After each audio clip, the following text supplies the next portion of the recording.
এই যেখানে আমরা আছি এটার নাম হচ্ছে জম্বুদ্বীপ। বলছে জম্বুদ্বীপের মধ্যে সর্বশ্রেষ্ঠ স্থান কি? বলছে ভারত খণ্ড। ভারত খণ্ডের মধ্যে তার মানে চারিদিকে জল।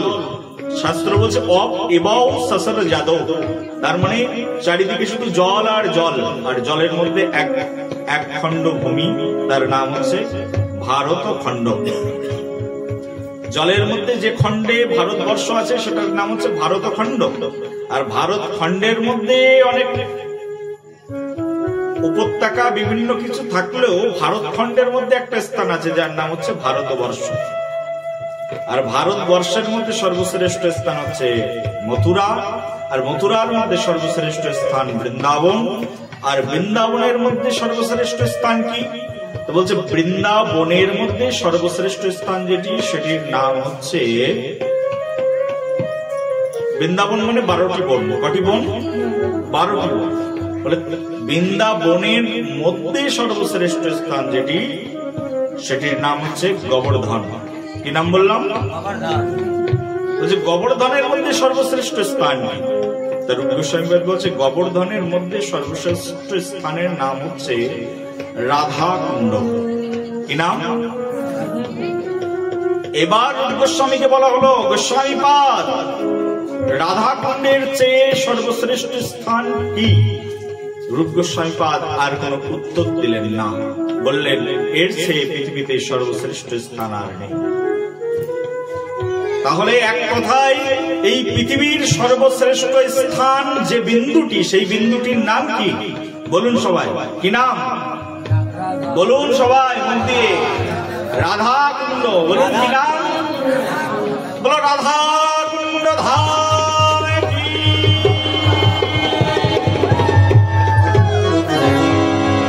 এই রাধা কুণ্ড নামক স্থানে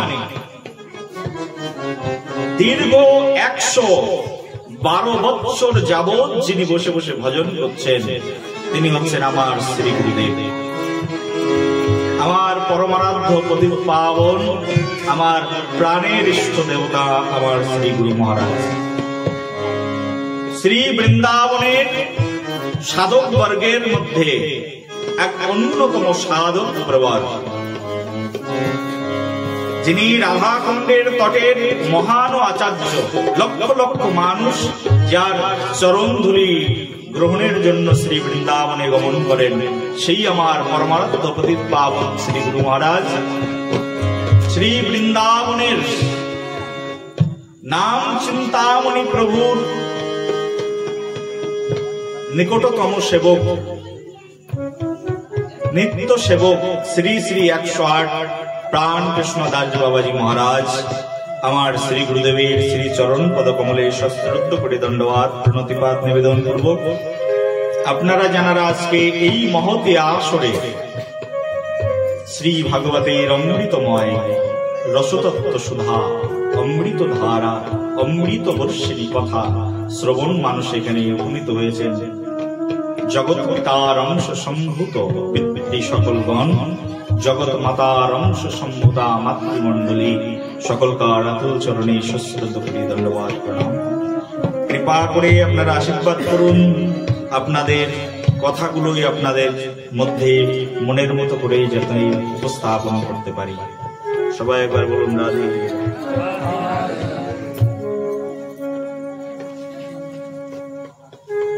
আজকে আমাদের কথামৃত রসধারার প্রসঙ্গ শ্রী গৌরাঙ্গ। যার কথা আমরা বলবো তিনি হচ্ছেন শ্রী গৌরহরি। বলছেন নবদ্বীপ সমধাম ত্রিভুবনে নাই। এই পৃথিবীতে পৃথিবী ছেড়ে দিন। বলছে ভুবন হচ্ছে 3টি, ভালো করে শুনবেন, 3টি ভুবন। তার মধ্যে প্রথম ভুবনের নাম হচ্ছে স্বর্গ, তারপরেরটি হচ্ছে মর্ত্য, তারপরেরটি হচ্ছে পাতাল। এই 3 ভুবন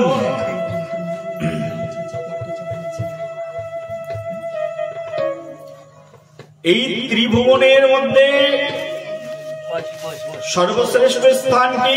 বলছে ত্রিভুবনের মধ্যে সর্বশ্রেষ্ঠ স্থান হচ্ছে এই নবদ্বীপ। বলছে নবদ্বীপ এবং বৃন্দাবন, যা বৃন্দাবন তাই নবদ্বীপ। বলছে এমন স্থান তিন ভুবনে নেই। কার মতো? বলছে নবদ্বীপের মতো। নবদ্বীপ সমধাম ত্রিভুবনে নাই, নবদ্বীপ সমগ্রাম ত্রিভুবনে নাই। গ্রাম তো অনেক আছে, এই যে আমরা যেখানে এসেছি ইন্দ্রপুরী, এটাও একটা গ্রাম। বলছে এটাও একটা গ্রাম, আবার নবদ্বীপও একটা গ্রাম। এই গ্রামের সঙ্গে নবদ্বীপের অনেক পার্থক্য আছে। কি পার্থক্য? বলি এই গ্রামে বছরে একবার ভাগবত কথা বলবার জন্য ভাগবত ব্যাস আসেন, আর নবদ্বীপে ভাগবত কথা বলবার জন্য ভাগবত ব্যাস 24 ঘন্টা সেখানে অবস্থান গ্রহণ করেন। কোটি কোটি ভাগবত ব্যাস নবদ্বীপে বসে আছেন ভাগবত কথা কীর্তন করবার জন্য। নবদ্বীপের অধিপতি যখনই এই ভাগবত কীর্তনের জন্য যাকে আদেশ করেন তিনি ভাগবত কীর্তন করেন নবদ্বীপে। নবদ্বীপে প্রতিদিন ভাগবত হয়। কারা করেন? নবদ্বীপের আচার্যগণ করেন। ভাগবত ব্যাস নবদ্বীপে প্রচুর। কারা তারা? বলছে নবদ্বীপে ভাগবত কথা কীর্তন করবার জন্য সেখানে স্বয়ং শিবজি অবস্থান গ্রহণ করছেন। শিবের কয়টা মুখ? কটা মুখ বাবা জানেন তো সবাই? হ্যাঁ, পাঁচ। কত? পাঁচ মুখে শিবজি ভাগবত কীর্তন করছেন নবদ্বীপের মধ্যে বসে বসে। স্বয়ং শিব ও শম্ভু নবদ্বীপে। নবদ্বীপের মধ্যে ব্রহ্মা এসেছেন। যদি নবদ্বীপে যাবেন কখনো, সাধারণত যখন নবদ্বীপে যাবেন, নবদ্বীপে গেলে রিক্সাওয়ালাদেরকে বললে কিন্তু রিক্সাওয়ালারা নিয়ে যাবে না, কারণ একটু দূরে দূরে যেসব স্থানের কথা বলছি। রিক্সাওয়ালারা বা টোটোওয়ালারা আশেপাশের অল্প কিছু স্থান আপনাকে দর্শন করিয়ে বলবে যে দাও 200 টাকা 500 টাকা যা পারো দাও।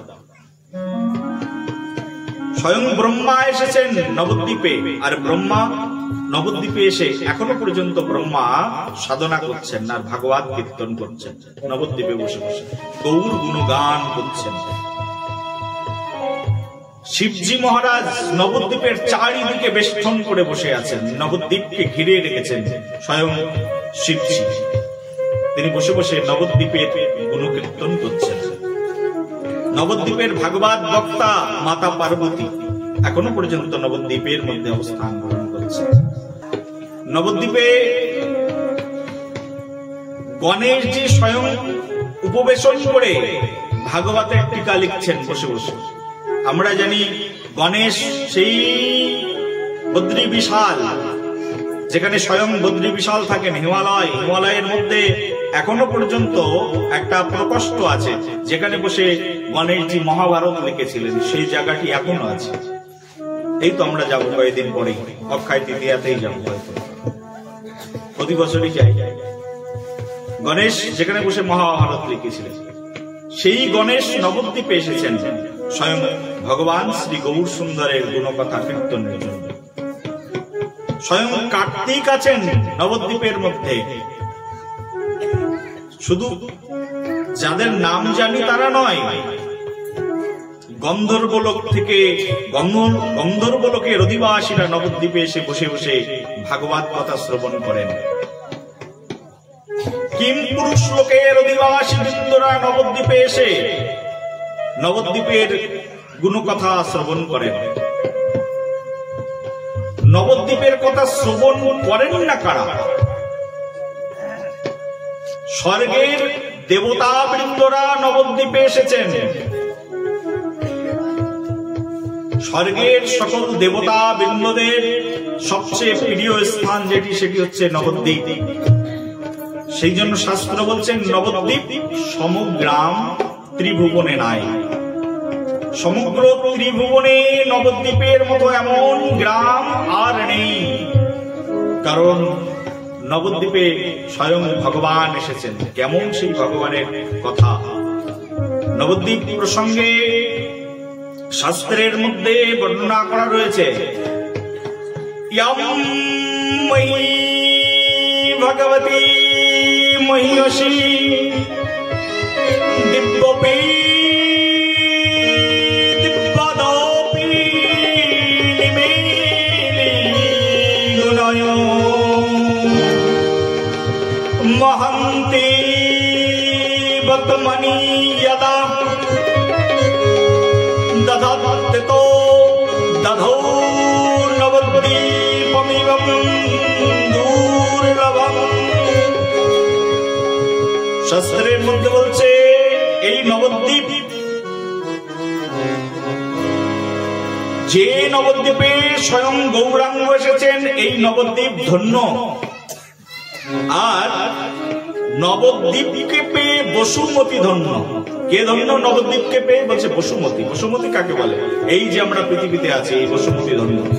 কারণ নবদ্বীপের মতো গ্রাম এই পৃথিবীর মধ্যে অবস্থান গ্রহণ করছে। বসুমতী মা ধন্য, তার কারণ নবদ্বীপের মতো গ্রাম বসুমতীর মধ্যে অবস্থান গ্রহণ করছে। আর এই নবদ্বীপের ধন্য হওয়ার পিছনে আরেকটি কারণ, সেটি হচ্ছে স্বয়ং ভগবান নবদ্বীপে আবির্ভূত হয়েছে। এই ইন্দ্রপুরী গ্রামে কি ভগবান আবির্ভূত হয়েছেন? না, ইন্দ্রপুরী গ্রামকে তো কেউ ধাম বলেন না। এখানে এসে কেউ তো গড়াগড়ি খান না। কিন্তু একবার নবদ্বীপে যেয়ে তো দেখুন, নবদ্বীপের মাটির উপরে সেই বিদেশ থেকে, আমেরিকা থেকে ভক্তরা এসে, রাশিয়া থেকে ভক্তরা এসে তাদের মেলেচ্ছ জীবনকে পরিত্যাগ করে সর্বোচ্চ সমর্পণ করে নবদ্বীপের মাটির উপরে গড়াগড়ি খাচ্ছে। কি আছে নবদ্বীপের মাটিতে?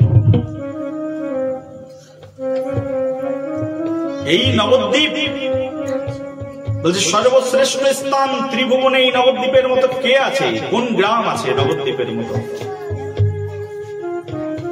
আর নবদ্বীপের ভাগ্যকে যিনি সম্পূর্ণরূপে পরিবর্তন করে দিয়েছেন, তিনি হচ্ছেন কলির পাবন অবতারী স্বয়ং ভগবান শ্রীমান মহাপ্রভু গৌর সুন্দর। গৌরাঙ্গ ভগবান বলো, রাধা রমণ লাল কি, নেতায় গৌর হরি।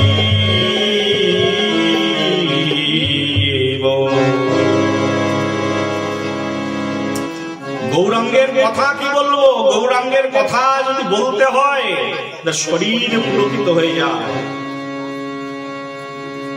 গৌরাঙ্গের কথা শ্রবণ করলে শরীর পুলকিত হয়ে যাবে। গৌরাঙ্গ কথা এত উন্নত স্তরের কথা। আমাদের তো এক আচার্য নরোত্তম দাস ঠাকুর, নাম হচ্ছে নরোত্তম দাস ঠাকুর। ইনি থাকতেন খেতুরি ধামে। মহাপ্রভুর একেবারে অনুজ, অন্যতম পার্ষদ এই নরোত্তম দাস ঠাকুর তার প্রার্থনার মধ্যে বলছেন, হে গৌরাঙ্গ তুমি কেমন? বলছেন, গৌরাঙ্গ বলিতে হবে পুলক শরীর,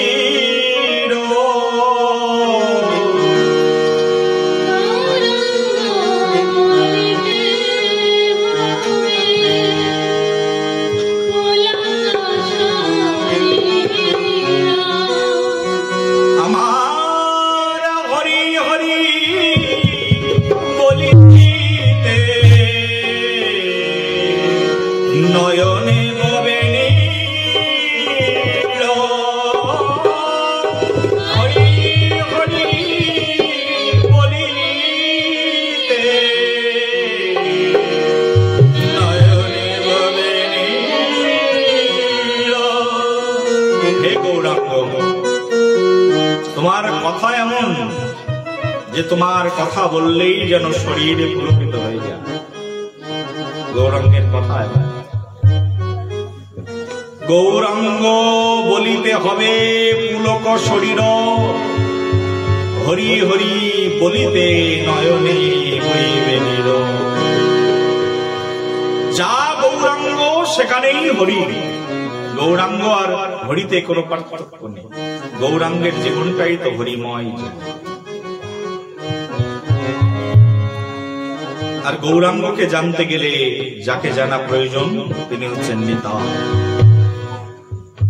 তাই এই নরোত্তম দাস ঠাকুর বলছেন, আর কবে নিতাই চাঁদের করুণা হইবে,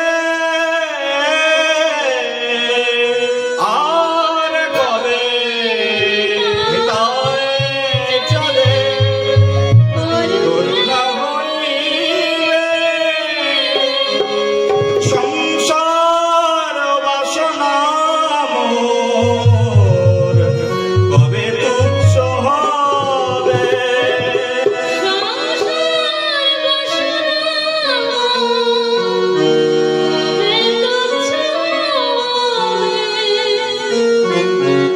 সংসার বাসনা কবে তুচ্ছ হবে, আর কবে আমি সেই গৌরাঙ্গের নিত্যানন্দের করুণা লাভ করব।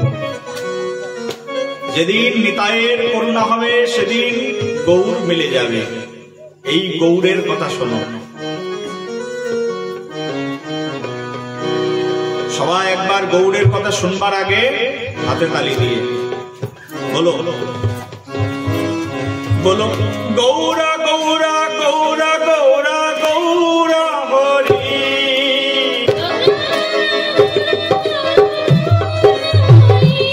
জয় গৌরা গৌরা গৌরা গৌরা গৌরা হরি,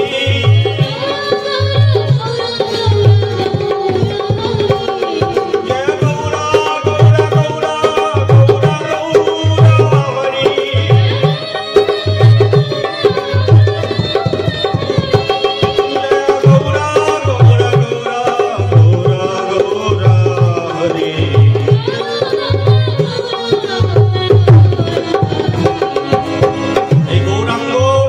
গৌরাঙ্গ ভগবানের জয় সূচনাটা এসছে সচী মা থেকে। একবার বলুন, সচী মায়ের প্রাণ গৌরাহরি। সবাই হাতে হাত দিয়ে বলো, সচী মায়ের প্রাণ গৌরাহরি,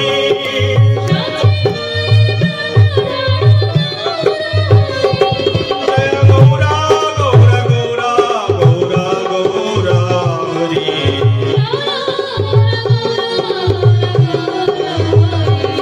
জয় গৌরা গৌরা গৌরা গৌরা গৌরা হরি,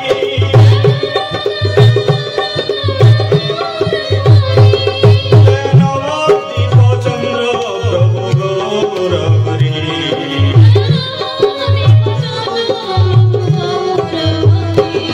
জয় গৌরা গৌরা গৌরা গৌরা গৌরা হরি,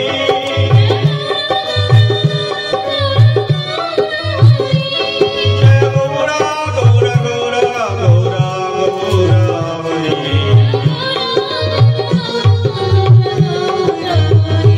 বলো গৌরাঙ্গ ভগবান কি। দেখো, এই নবদ্বীপ চন্দ্র গৌর সুন্দর, তিনি এই নবদ্বীপে আবির্ভূত হয়েছিলেন। আর নবদ্বীপে আবির্ভূত হওয়ার কারণ কি তা বলছেন, নবদ্বীপে আবির্ভূত হওয়ার জন্য গৌরাঙ্গ ভগবান তিনি বহু জন্ম ধরে তপস্যা করছেন যে আমি নবদ্বীপে আবির্ভূত হব। কথাটি নতুন লাগলো। বহু জন্ম ধরে ভগবান তপস্যা করছেন আমি নবদ্বীপে আবির্ভূত হব। তার কারণ কি শোনো, সেই প্রাচীন ঘটনা, পুরাণের ঘটনা শোনো। আমরা নৃসিংহদেবকে জানি, তাই না? নরসিংহ রূপ ভগবান বিভিন্ন রূপে এসেছিলেন, তার মধ্যে একটি রূপের নাম হচ্ছে নরসিংহ রূপ। অর্ধেক নর আর অর্ধেক সিংহ, এই রূপকে বলে নরসিংহ।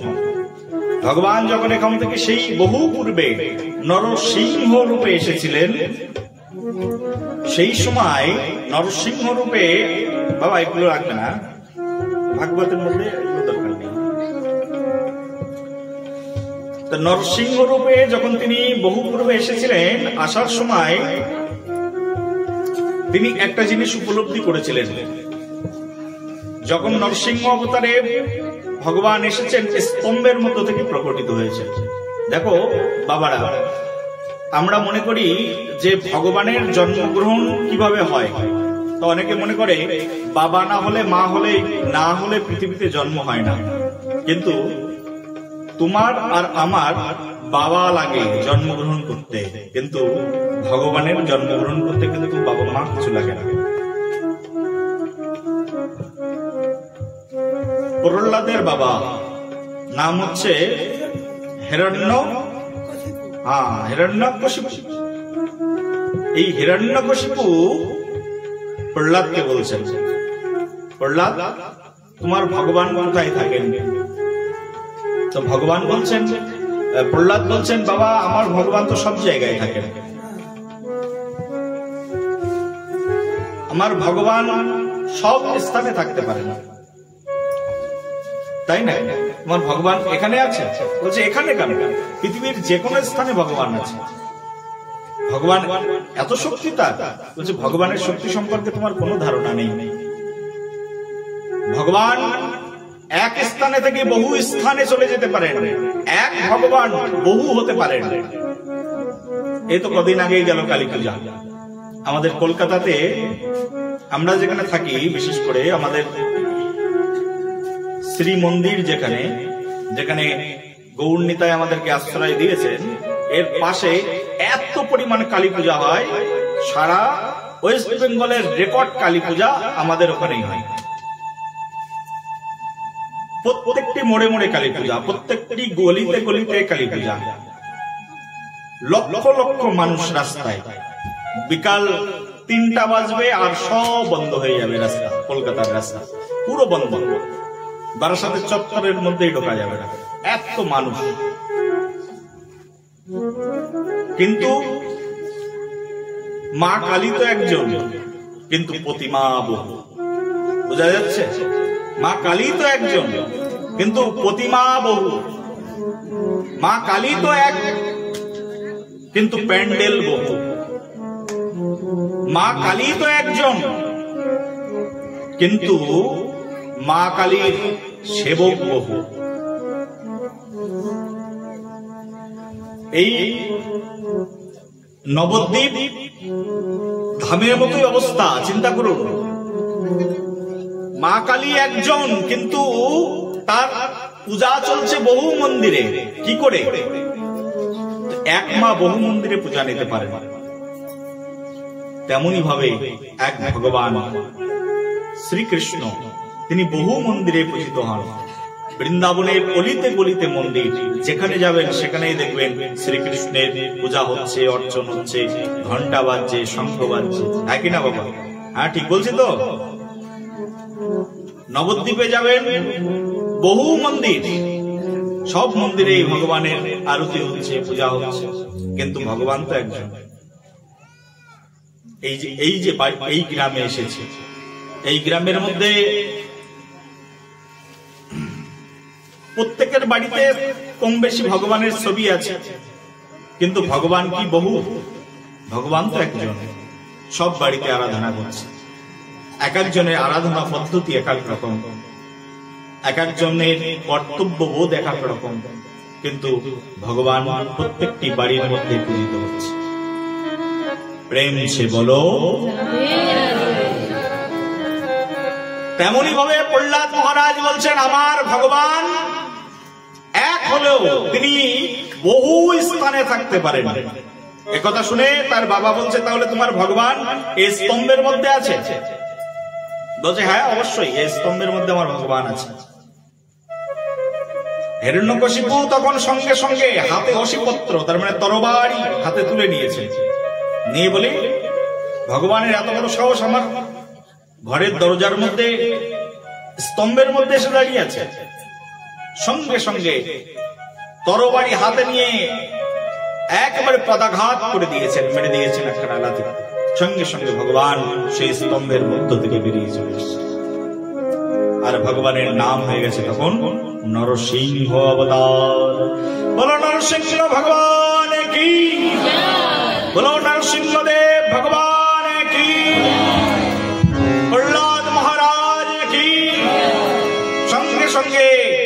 আচার্য মনস্তাপ লিখেছেন, জয় নৃসিংহ শ্রী নৃসিংহ, জয় জয় জয় শ্রী নৃসিংহ, উগ্রম বীরম মহাবিষ্ণু ইয়লন্তম সর্বতমুখম, তব করো কমলবরে নখো মদবত শৃঙ্গাম, দলিত হিরণ্যকশিপু তনুভৃঙ্গম, জয় কেশবধীতা নরহরি রূপা, জয় জগদীশ হরে। নরসিংহদেব ভগবান সেই স্তম্ভের মধ্য থেকে প্রকটিত হয়েছেন। আর নরসিংহদেব যখন প্রকটিত হয়েছেন তখন ওই হিরণ্যকশিপুর উদারকে বিদীর্ণ করে দিয়েছেন। হিরণ্যকশিপুর উদার বিদীর্ণ হয়ে গেছে। হিরণ্যকশিপুর জীবন শেষ প্রহ্লাদ সম্মুখে এসে দাঁড়িয়েছেন, হে ভগবান, কৃপা করে আমাকে দর্শন যখন দিয়েছ করুণা করো। আর ভগবানকে দেখতে গেলে কখনো খালি হাতে যেতে নেই, বুঝতে পেরেছেন তো? যদি ভগবানের দরজায় কখনো যাবেন কিছু না কিছু নিয়ে যাবেন, এটা হচ্ছে আমাদের ভাগবতীয় শিক্ষা।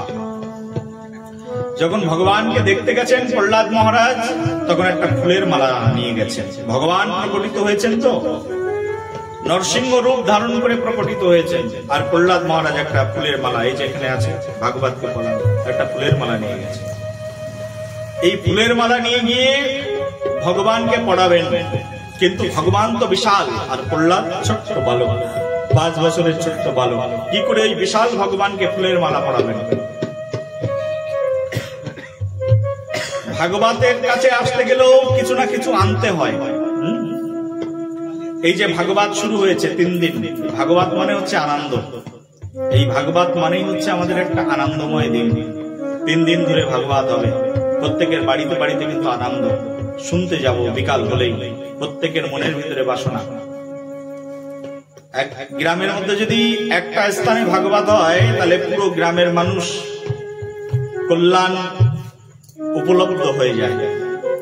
পুরো গ্রামের মানুষ তারা ভাগবতী করুণা লাভ করতে পারে। ভগবান আবির্ভূত হয়ে গেছেন স্তম্ভের মধ্য থেকে, প্রহ্লাদ মহারাজ গেছেন। আর প্রহ্লাদ মহারাজের কারণেই ভগবান আবির্ভূত হয়েছেন। আর দর্শন করতে এসেছেন লক্ষ্মী দেবী, দর্শন করতে এসেছেন ইন্দ্রদেব, দর্শন করতে এসেছেন পবন দেব, আদি দেবতা বৃন্দরা, ব্রহ্মা আদি দেবতাগণ এসেছেন স্বয়ং ভগবানকে দর্শন করতে। কিন্তু আবির্ভূত হলো কিন্তু একজনের কারণে, নামকে প্রহ্লাদ মহারাজ। প্রহ্লাদ মহারাজের জন্য ভগবান আবির্ভূত হয়েছেন, সবাই দেখতে এসেছেন। লক্ষ্মী দেবী বলছেন, প্রহ্লাদ, একমাত্র তোমারই ক্ষমতা আছে তোমার ভগবানকে মালা পরানো, যাও মালা পরাও। প্রহ্লাদ মালা নিয়ে আস্তে আস্তে ভগবানের কাছে গেছেন, হে ভগবান, তোমাকে মালা পরাতে চাই। ভগবান তখন বলছেন, প্রহ্লাদ, তুমি এত ছোট, আমার গলায় পরাবে কি করে মালা? বলি, প্রভু, আমার বাসনা তোমার গলায় আমি মাল্য দান করব। ভগবান সঙ্গে সঙ্গে তার নরসিংহ অবতারে ভগবান তার হাত প্রসারিত করে দিলেন। হাত যখন প্রসারিত করে দিয়েছেন, আর প্রহ্লাদ ভগবান নরসিংহ রূপী ভগবানের বিশাল হাত, হাতের মাথায় বড় বড় নখ একেবারে প্রসারিত করে দিয়েছেন। আর প্রহ্লাদ একেবারে হাতের উপরে উঠেছে। আর ভগবান হাতটা নিয়ে আস্তে আস্তে আস্তে আস্তে বুকের কাছে এসেছে। প্রহ্লাদ, পড়াতে পারবে আমাকে? প্রভু, তাও পাচ্ছি না। আর একটু উঁচুই নিয়ে এসে একেবারে হৃৎপিণ্ডটা যেখানে টিপ টিপ টিপ টিপ করছে, সেখানে প্রহ্লাদকে নিয়ে ভগবান নরসিংহ অবতার দাঁড়িয়ে আছে। প্রহ্লাদ মহারাজ এখন আস্তে আস্তে মালাটা নিয়ে এবার ভগবানের মস্তকের উপরে পড়িয়েছে। আর ভগবানের মস্তকের উপরে যেই না পড়িয়েছেন প্রহ্লাদ মহারাজ, তার সেই মালা ভগবান অত্যন্ত প্রসন্ন হয়ে একেবারে উলুর উপরে বসিয়েছে। যে উলুর উপরে বসিয়ে তার বাবা অসুরকে মেরেছেন, সেই উলুর উপরে প্রহ্লাদকে বসিয়ে ভগবান তার পিঠে হাত বুলিয়ে দিচ্ছেন, আদর করছেন। চিন্তা করা যায়? বুঝতে পারছেন তো বাবারা? ভগবানের ব্যবহার দুইজনের জন্য দুই রকম, ভক্তের জন্য প্রেম আর অসুরের জন্য সংহার। চিন্তা করে দেখুন, হৃদয়টা অসুর বানাবেন না হৃদয়টা প্রহ্লাদের মতো ভক্ত বানাবেন। একই ব্যক্তি, কিন্তু স্বভাব দুই রকমের। বিড়াল চেনেন তো? বিড়াল আপনাদের এখানে আছে তো? বিড়াল, ক্যাট কি বলে? বিড়াল বলে তো? হ্যাঁ, বিড়াল। এই বিড়াল নিজের যখন বাচ্চা হয়, ওই বাচ্চাটাকে মুখ দিয়ে তুলে আর এক বাড়িতে চলে যায়, কিন্তু ওই বাচ্চার এক ফোঁটা ব্যথা লাগে না। কিন্তু ওই একই বিড়াল আবার যখন একটা ইঁদুরকে ধরে, তখন সেই ইঁদুরের প্রাণ বেরিয়ে যায়। দাঁত তো একই, মুখ তো একই, ব্যক্তিও একই, কিন্তু ধরন আলাদা আলাদা। প্রেম সে বলো, বলো সবে, বলো সবে, আরে দুহাত তুলে বলো, বলো রাধা রানী সরকার কি। তেমনি ভাবে ভগবান প্রহ্লাদকে একেবারে কোলের উপরে বসে আদর করছেন। আর ভগবান তার নরসিংহ, উপরের অংশটা সিংহ তো, একবারে মুখটাকে লম্বা করে, জিভটাকে লম্বা করে প্রহ্লাদকে চর্বণ করছেন। আর ভাবছেন আমার ভক্ত আমার কাছে এসেছেন, কিন্তু আমার ভক্তকে আমি কি করে ভালোবাসবো আমি জানি না। ভগবান ভাবছেন আমি যদি কখনো কোনোদিনের জন্য বাচ্চা হতাম, কোন মা বাবার কোলে জন্মগ্রহণ করতাম, তাহলে আমি বুঝতে পারতাম যে কি করে সন্তান প্রতিপালন করতে হয় আর সন্তানকে যত্ন করতে হয়। যদি কোনোদিন মা বাবার কোলে জন্মগ্রহণ করতাম তাহলে না বুঝতে পারতাম। তা আমি, আমার তো মা বাবাই নেই। ভগবান তো অজনী সম্ভব, তার মা বাবা কি কাজে প্রয়োজন? আমার তোমার জন্ম আছে, ভগবানের জন্ম আছে নাকি? হ্যাঁ, বেদ বলছেন ভগবান অজ, অমর, অব্যয়, শাশ্বত, ধর্মগপ্তা, সনাতনস্তম, পুরুষমতমে। ভগবান হচ্ছে অজ, তার জন্ম নেই। ভগবান অমর, তার মৃত্যু হয় না। ভগবানের খাওয়ার অভাব নেই, তার ক্ষুধা নেই, তার তৃষ্ণা নেই। এই পৃথিবীর কোনো কিছুই ভগবানকে স্পর্শ করতে পারে না। ভগবান হচ্ছেন করুণা নিদান। ভগবানের মতো করুণা এই জগতে আর কেউ করতে পারেন না। তো ভগবানের জন্ম মৃত্যু যে ভগবানের নেই, তো সেই ভগবানের জন্মানোর তো কোনো প্রয়োজন নেই। কিন্তু ভগবান ভাবলেন যদি একবার জন্মাতে পারতাম তাহলে আমি বুঝতাম যে কি করে সন্তান যত্ন করতে হয়। এই ভগবানের মনে বাসনা হলো। আর এই বাসনা থেকে ভগবান ভাবলেন এবার আমি মা বাবা নিয়ে জন্মাবো। তখন তিনি পরবর্তী লীলাতে এসে এই ভগবান ভাবলেন কাকে মা বাবা বানানো যায়। তো দেখলেন দুইজন তপস্বী আছে, বহু জন্ম ধরে তপস্যা করছেন। তার মধ্যে একজনের নাম হচ্ছে মাতা কৌশল্যা, আর একজনের নাম হচ্ছে রাজা দশরথ। বহু বছর ধরে তপস্যা করছেন, পরম তপস্বী। ভগবান ভাবলেন এই দুইজন তপস্বী মা বাবার কোল আলো করে আমি জন্মগ্রহণ করব। ঠিক সত্যযুগ চলে গেল। এই ঘটনা ঘটলো সত্যযুগে। আমাদের যুগ হচ্ছে চারটি, একটা সত্যযুগ, একটা ত্রেতা যুগ, একটা দ্বাপর যুগ, একটা কলিযুগ। ত্রেতা যুগে এসে এই ভগবান তিনি এই কৌশল্যা আর রাজা দশরথের কোল আলো করে জন্মগ্রহণ করলেন। জন্মগ্রহণ করে অযোধ্যাতে আবির্ভূত হয়ে গেলেন। বলো অযোধ্যা নরেশ ভগবান কি। ভগবান অযোধ্যায় আবির্ভূত হয়েছে। এই ছেলে অযোধ্যায় যেই না ভগবান আবির্ভূত হয়েছেন, তখন চারিদিকে আনন্দের হিল্লোল ছড়িয়ে পড়ল যে ভগবান এসেছেন। ভগবান কৌশল্যার কোল আলো করে খেলতেন। কৌশল্যার সঙ্গে তিনি তার বাৎসল্য প্রেমের আদান প্রদান করতেন। কিন্তু বেশি দিন কৌশল্যার কোল আলো করে থাকতে পারলেন না, কারণ ভগবান এ জন্মে মর্যাদা পুরুষোত্তম হয়ে জন্মেছেন। স্বয়ং ভগবান গুরুকুলে চলে গেলেন। গুরুকুলে গিয়ে কিছুদিন পড়াশোনা করলেন। পড়াশোনা করে ফিরে আসলেন। ফিরে আসার পরে পিতার পিতৃসত্য পালনের জন্য ভগবানকে জঙ্গলে চলে যেতে হলো। বাবার স্নেহ বেশি দিন পেলেন না, ওদিকে মায়ের স্নেহ অতটা গ্রহণ করা হলো না, অপূর্ণতা থেকে গেল। ভগবান ভাবছেন এত অপূর্ণ প্রেম আবার জন্মাতে হবে। ভগবান তার দ্বিতীয় বাসনাকে পূর্ণ করবার জন্য ভাবলেন এবার দাপর যুগে গিয়ে আবির্ভূত হবে। দাপর যুগে কোথায় জন্মাবো তা তিনি চারিদিকে ক্যামেরা লাগিয়ে দেখলেন। এমনি তো ভগবানের বহুত ক্যামেরা, আমরা যেমন দোকানের মধ্যে বড় বড় শপিং মলগুলোতে ক্যামেরা লাগিয়ে রাখি, ভগবান তো অনন্ত কোটি ক্যামেরা লাগিয়ে রেখেছেন। ভগবানের চোখ কত? অর্জুন বলছে ভগবানের চোখ অনেক বাহুদর বক্র নেত্রণাম পশ্যামি তম সর্বদয়ানন্ত রূপম নন্তাবনমধ্যম নাপুস্তভাদি পশ্যামি বিশ্বশ্বরা বিশ্বরূপঃ। ভগবানের নয়ন কত? বলছে অনেক বাহু। বাহু কত? বলছে অনেক, বহু বহু বহু, অনেক বাহু। উদর অনেক বাহু উদর নেত্র। ভগবানের চোখ কত? বলছে কোটি কোটি কোটি কোটি, অযুত অযুত, বিলিয়ন বিলিয়ন মিলিয়ন মিলিয়ন, গুণে শেষ করতে পারে এত ভগবানের চোখ আছে। কে দেখেছেন এটা? অর্জুন দেখেছেন। হে ভগবান, গীতার একাদশ পরিচ্ছেদ একেবারে ভগবানের বিশ্বরূপ দর্শন, নামই হচ্ছে বিশ্বরূপ দর্শন। আর এই বিশ্বরূপের মধ্যে অর্জুন দেখেছেন ভগবানের চোখ কত? বলছে হাজারো হাজারো, লক্ষ লক্ষ, কোটি কোটি, গুণে শেষ করা যাবে না এত চোখ।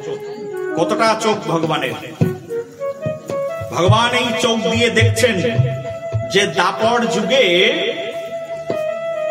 কার ঘরে জন্মগ্রহণ করা যায়। দেখলেন যে দাপর যুগে জন্মগ্রহণ করবার জন্য একজন ভালো মানুষ পেয়েছে, নাম হচ্ছে যশোদা মাতা, আর একজনের নাম হচ্ছে নন্দ মহারাজ। কি নাম বললাম বাবা? মা যশোদা আর একজনের নাম নন্দ মহারাজ। তার সঙ্গে সঙ্গে আর দুইজনকে পেয়ে গেছে, তার মানে দুই সেট। আর এক সেটের নাম হচ্ছে বসুদেব, আর একজনের নাম হচ্ছে দেবকী মা। তা ভগবান ভাবছেন এই দুইজন পতিপত্নী, তার মানে জোড়া জোড়া, বহু জন্ম ধরে আমার জন্য তপস্যা করছে, তো দুইজনকে কাউকে বঞ্চিত করব না। একজনের ঘরে জন্মাবো আর একজনের ঘরে গিয়ে প্রতিপালন হয়ে আমি আমার মনের ইচ্ছা পূর্ণ করব। প্রেম সে বলো, বলো সবে, আরে বলো দুহাত তুলে, বলো রাধে রাধে। ভগবান শ্রীকৃষ্ণ তার মনের বাসনাকে পূর্ণ করবার জন্য এবার জন্মালেন বৃন্দাবনে। দেবকী মা আর বসুদেবকে আশ্রয় করে, আবার ওদিকে যশোদা মা আর কে নন্দ মহারাজকে আশ্রয় করে একবারে বাৎসল্য লীলা পরিপূর্ণ রস আস্বাদন করলেন। আস্বাদন করার পরেও ভগবানের আরেকটি অতৃপ্তি থেকে গেল। বাচ্চা লীলা তো করলেন, করার পরে ভগবান ভাবছেন যে এ জন্মে আসলাম, ও জন্মে তো জঙ্গলে গিয়েই অর্ধেক জীবন কাটিয়ে দিলাম, আর এ জন্মে এসে মা যশোদার কোল আলো করে থাকলাম। বৃন্দাবনে মাত্র 11 বছর ছিলেন ভগবান, টোটাল মনে করো 11 বছর, 6 মাস 12 বছরের মতো বৃন্দাবনে ছিলেন। আর টোটাল 25 বছর তার মধ্যে তিনি মথুরাতে ছিলেন, আর 100 বছর তিনি দ্বারকাতে ছিলেন। এই টোটাল 125 বছর ভগবান শ্রীকৃষ্ণ বৃন্দাবন, মথুরা, দ্বারকার মধ্যে ছিলেন। তো পরমেশ্বর প্রভু ভগবান শ্রীকৃষ্ণ ভাবছেন যে এই 125 বছরে অনেক লীলা হলো, কিন্তু একটা লীলা বাকি থেকে গেল। কি লীলা সেটা? বলছে তার মধ্যে একটা লীলা বাকি থেকে গেছে, সেই লীলার নাম হচ্ছে প্রেম। প্রেম তো অনেক করেছো প্রভু, বৃন্দাবনে গোপীদেরকে কাঁদিয়েছো, প্রেম করোনি? বহু প্রেম করেছো। বৃন্দাবনে ভগবান শ্রীকৃষ্ণ কেমন করে প্রেম করেছেন শুনবে নাকি? বলো সবাই আমার সঙ্গে সঙ্গে হাত জোড় করে, ব্রজে প্রসিদ্ধম, বলো ব্রজে প্রসিদ্ধম নবনীত চৌরাম ব্রজে প্রসিদ্ধম নবনীত চৌরাম। বলো ভাগবতের শ্লোক উচ্চারণ করলে ভাগবত পাঠের ফল লাভ পেয়ে যাবে। সবাই মিলে একবার বলো, ব্রজে প্রসিদ্ধম। বলো বাবারা, ব্রজে প্রসিদ্ধম নবনীত চৌরাম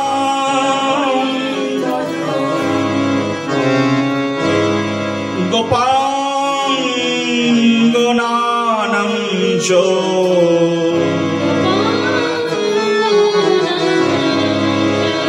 দুকুল চৌরাম। এই শ্লোকের মানে হচ্ছে ভগবান বলছেন ব্রজে প্রসিদ্ধম নবনীত চৌরাম, আমি ব্রজে প্রসিদ্ধ হয়েছি নবনী চুরির জন্য। ভগবান ব্রজে নবনী চুরির জন্য ফেমাস। ব্রজে প্রসিদ্ধম নবনীত চৌরাম বলছেন গোপাঙ্গ নানাম চ দুকুল চৌরাম। ভগবান শ্রীকৃষ্ণ গোপীদের একুল অকুল দুকুল চুরি করে শ্রেষ্ঠ হয়েছেন।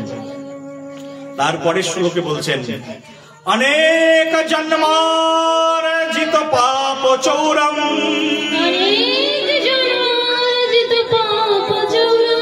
চরাগ্রগণ্যাম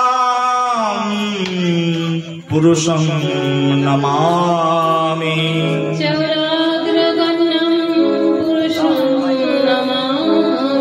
বলছে অনেক জন্মের পাপকে ভগবান চুরি করে শ্রেষ্ঠ হয়েছেন। আর পুরুষম নমামি, অনেক জন্মের পাপকে ভগবান চুরি করে তিনি ফেমাস বৃন্দাবনে। ভগবান বৃন্দাবনে গোপীদের মন চুরি করেছেন, গোপীদের কাপড় চুরি করেছেন, অনেক লীলা করেছেন। বলছে কিন্তু একটা লীলা আমার এখনো শেষ হয়নি। সেই লীলার নাম কি? বলছে সেই লীলা হচ্ছে রাধা রানী আমাকে ভালোবেসে 100 বছর যে কেঁদে কেঁদে কাটালো, তা আমাকে রাধা রানী ভালোবেসে কি সুখ পেয়েছে সেটা আমার দেখা হলো না। অনেক কিছু দেখলাম কিন্তু একটা জিনিস দেখার বাকি থেকে গেল। কি সেটি? সেটি হচ্ছে আমাকে ভালোবেসে রাধারানী কি সুখ পেল সেটা আমার দেখা হলো না। আর আমাকে ভালোবেসে রাধারানী যে সুখ পেয়েছে সেই সুখকে দেখবার জন্য আমাকে আরেকবার জন্ম নিতে হবে। বলি সেই সুখ কি করে দেখবো? বলছে সেই সুখ দেখবার জন্য আমাকে জন্ম নিতে হবে। কোথায় জন্ম নেব? বলি এবার সেই সুখকে দেখবার জন্য আমি জন্ম নেব, সেটা হচ্ছে নবদ্বীপ ধামে। কোথায় জন্ম নেব বলো? বলে নবদ্বীপ ধামে। এই ভগবান শ্রীকৃষ্ণের চতুর্থ যুগে তার অবতারণ। নবদ্বীপ ধামে জন্ম নিলে কি সুখ পাবে? বলে নবদ্বীপ ধামে জন্ম নিলে আমি দেখব যে রাধারানী আমাকে ডেকে আমার নাম করে কত সুখ পেয়েছিল, সেই সুখটাকে পাওয়ার জন্য আমাকে নবদ্বীপে জন্ম নিতে হবে। নবদ্বীপে কোথায় জন্ম নেবে? ভেবে ভেবে দেখলেন যে নবদ্বীপে জন্ম নেওয়ার জন্য দুইজন ব্যক্তি আছেন। কে কে? বলছে নবদ্বীপে তার মধ্যে একজনের নাম হচ্ছে জগন্নাথ মিশ্র আর একজনের নাম হচ্ছে সচী মাতা। কি নাম? জগন্নাথ মিশ্র আর সচী মাতা। বলে এই জগন্নাথ মিশ্র আর সচী মাতার কোলে আমি নবদ্বীপে আবির্ভূত হয়ে যাব। বলে গৌরাঙ্গ ভগবানের কি? এই গৌরাঙ্গ ভগবানের নবদ্বীপে জন্মগ্রহণের ইচ্ছা জন্মালো তার হৃদয়ের মধ্যে। স্বয়ং ভগবান নবদ্বীপে জন্মগ্রহণ করলেন আর ভগবানের তখন নাম হয়ে গেল গৌরাঙ্গ সুন্দর। বলো গৌরাঙ্গ ভগবান কি? এই জন্য আমাদের শাস্ত্রকার লিখেছেন যদি গৌর না হইত তবে কি হইত,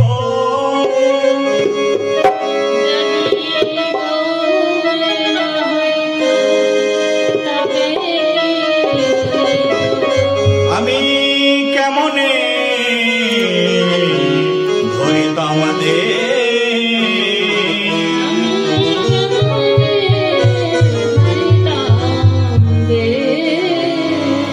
যদি গৌর না হইত তবে কি হইত, কেমনে ধরিতাম দে।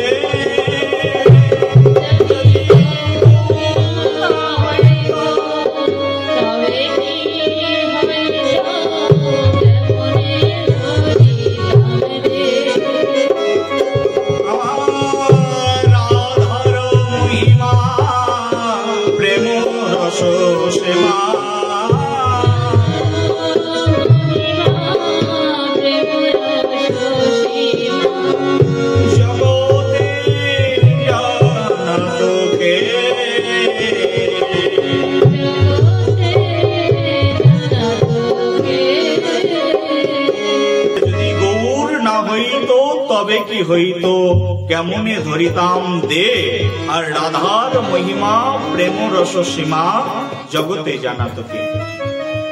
এই যে গৌরাঙ্গ ভগবান আবির্ভূত হওয়ার জন্য তার এই হৃদয় তৈরি হলো, আমি নবদ্বীপে আবির্ভূত হব। আর নবদ্বীপে ভগবান আসবেন, আসবার জন্য ভগবানকে আবার আনবার জন্য যারা ভগবানকে ডেকেছিলেন তার মধ্যে একজন হচ্ছে বসুন্ধরা মা। ভগবান এই পৃথিবীতে ভগবান যে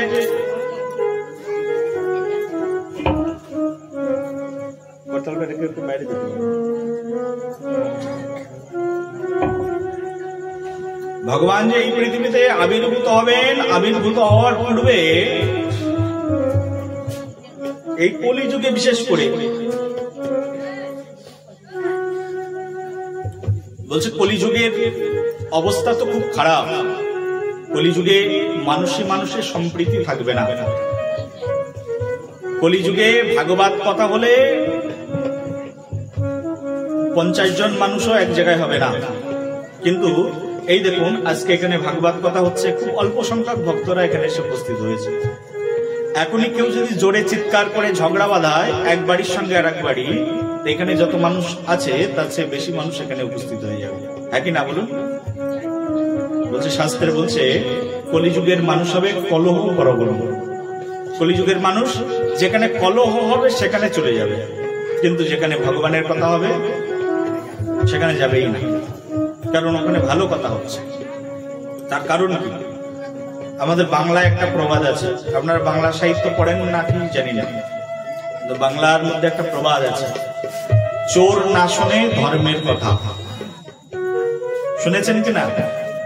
বলে চোর না শোনে ধর্ম কথা।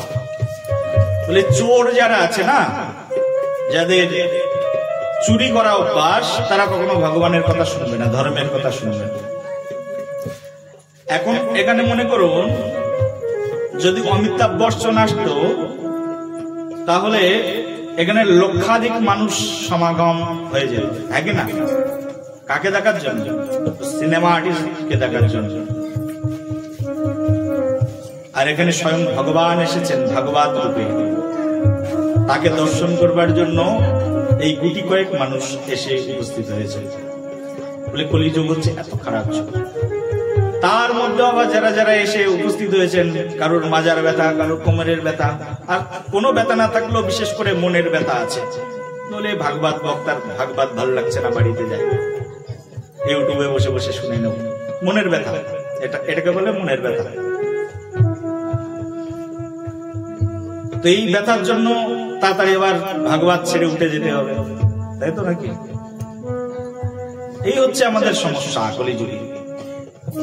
কলিযুগে বহুত সমস্যা, তার মধ্যে কলিযুগে শ্রীমান মহাপ্রভু গৌর সুন্দর তিনি ভাবছেন কলিযুগে যে যাব, কিন্তু কলিযুগে যে করবোটা কি? কারণ কলিযুগে সব তো প্রতিকূল, কোনো কিছু অনুকূলে থাকবে না।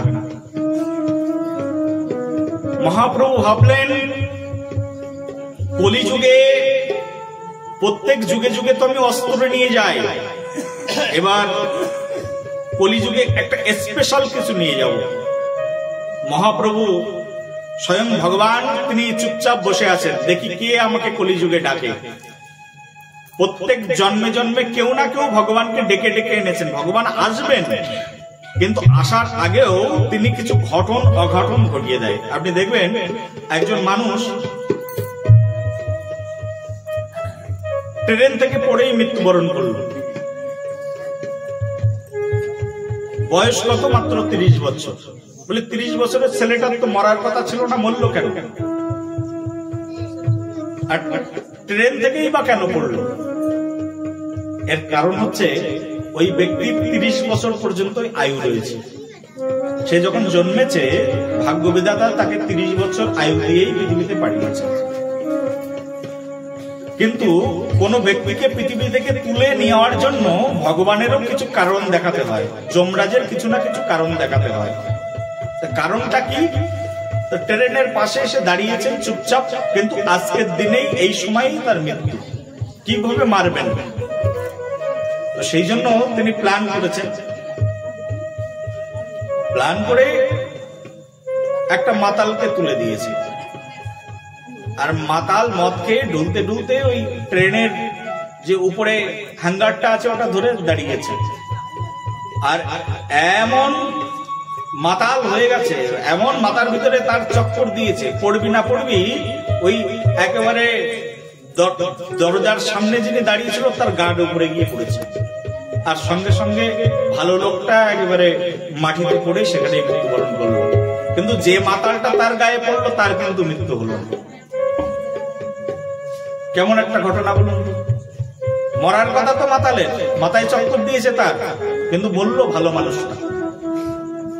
এখন সবাই মিলে ভাবছে যে ভালো মানুষটার মরার কারণ কি? মরলে তো মাতালটারই মরার উচিত। কিন্তু ভালো মানুষটা মরার কারণ একটাই, সেটা হচ্ছে মানুষটা ভালো ছিল কিন্তু তার আয়ু ছিল মাত্র 30 বছর। আর সেই জন্য 30 বছরেই ভগবান কিছু একটা ঘটনা দিয়ে তাকে পৃথিবী থেকে তুলে নিয়েছে। কিছু না কিছু ঘটনা না দিলে পৃথিবী থেকে তুলে নেওয়া যায় না। কিছু না কিছু ঘটনা না থাকলে এই পৃথিবীর ঘটন অঘটন সংবাদটি জগতে প্রকাশ করা যায় না। সেই জন্য পৃথিবীতে আসবার জন্য কিছু না কিছু ঘটনার প্রয়োজন। মহাপ্রভু স্বয়ং ভগবান তিনি প্রত্যেক যুগে যুগে কোনো না কোনো ঘটনাকে কেন্দ্র করে এসেছেন।